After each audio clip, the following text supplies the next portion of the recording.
महाराष्ट्र पर केंद्रीय मंत्री राव साहेब दानवे का एक बड़ा बयान आया है। 2 से 3 दिन चलेगी महाविकास आघाड़ी की सरकार। अभी 2-3 विपक्ष में है भारतीय जनता पार्टी, 2-3 दिन और विपक्ष में है। उसके बाद शिवसेना की बगावत से भारतीय जनता पार्टी का कोई लेना देना नहीं है, यह भी स्पष्ट कर दिया गया। अब अगर राव साहब दानवे ने जो ये बात कही है वो देख लें आप, और साथ में जो टाइम बताया जा रहा है गुवाहाटी से इनके पहुंचने का मुंबई, वो आप देख लें, तो यहां भी 2-3 दिन की बात की जा रही है और वहां भी परसों पहुंच रहे हैं, मतलब बुधवार को पहुंच रहे हैं। मतलब ये सब कुछ स्क्रिप्टेड है क्या संजीव उनियाल जी?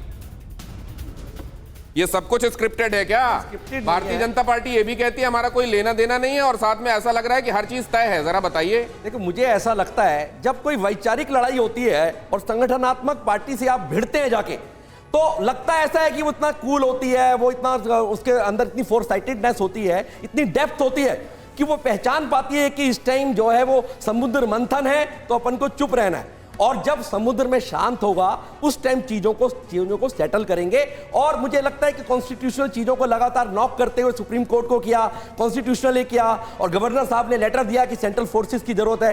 तो जब चीजें सेटल हो गई हैं तो लग रहा है कि चीजें सही शेप में आ रही है, जहां से शुरू हुई वहीं पर दोबारा आ रही है। नेचुरल अलायंस है, बता रहे हैं आपको। चलिए, नेचुरल अलायंस के बीच में ये अहम खबर देखिए, महाराष्ट्र में आगे क्या हो सकता है, सवाल ये है।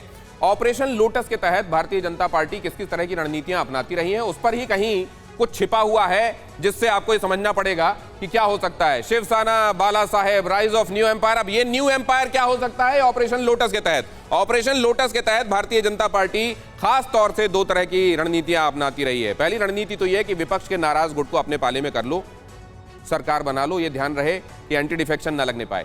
दूसरी रणनीति यह है कि छोटे दलों और निर्दलीयों को अपने पाले में करके सरकार बनाओ।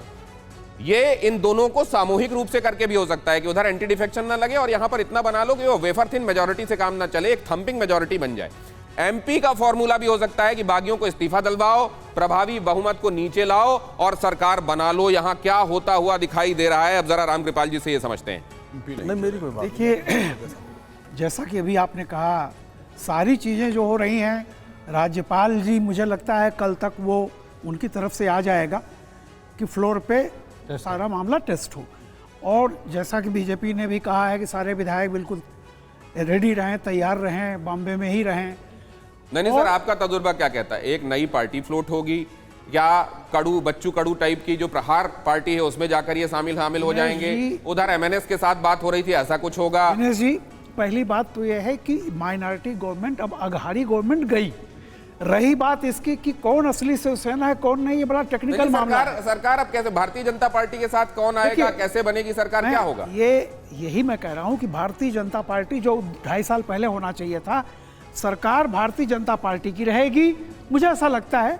और इनके सहयोग से बने, या हो सकता है कि बीजेपी इन्हीं में से किसी को आगे कर दे कि आप मुख्यमंत्री बनिए। हो सकता है एकनाथ शिंदे जी ही हों, वो बात अलग की है। लेकिन ये आघाड़ी सरकार गई, ये तो तय है। और जैसा मैंने कहा कि फैसले बाद में होते हैं। 2 बैलों की जोड़ी कांग्रेस की थी, उसको जब्त कर लिया और कांग्रेस आई, ये दोनों चले गए। फिर गाय बछड़ा मिला, फिर हाथ मिला, आप जानते हैं ना।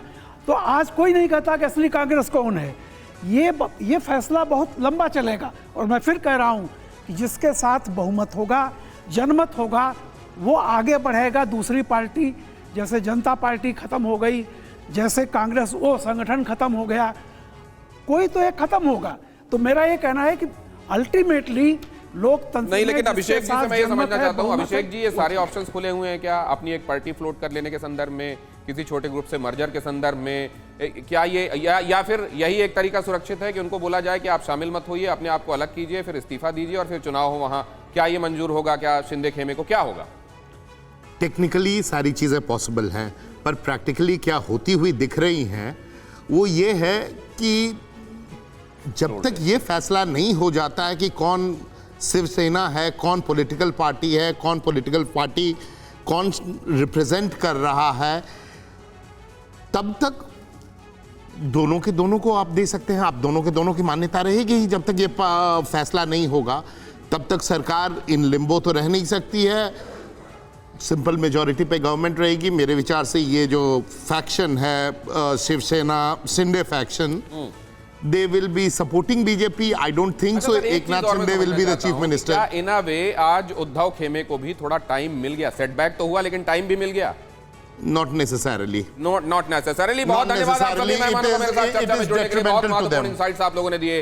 मेरे दर्शकों का भी हृदय से आभार। महाराष्ट्र से जुड़ा हुआ एक एक घटनाक्रम सबसे पहले आपके पास बुधवार तक पहुंच सकते हैं। गुवाहाटी में रुके हुए सारे जो विधायक हैं वो मुंबई, और उनका यह भी कहना है कि अब हमको सुरक्षा को लेकर चिंता नहीं है, लेकिन क्या वो इंटैक्ट बने रहेंगे? हर एक खबर सबसे पहले TV9 भारतवर्ष पर